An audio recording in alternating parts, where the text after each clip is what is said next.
പനിനീർപ്പൂവിൻ്റെ കവിളിൽ തലോടി ഈണം മുഴങ്ങും പഴങ്കാട്ടിൽ മുങ്ങി.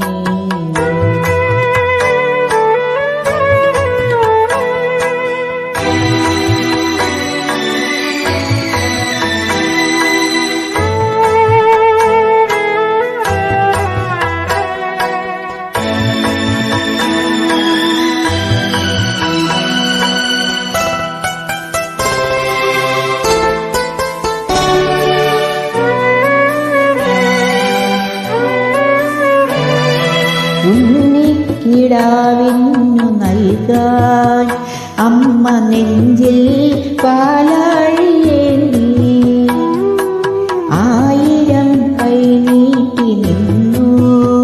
സൂര്യതാപമായി താതന്റെ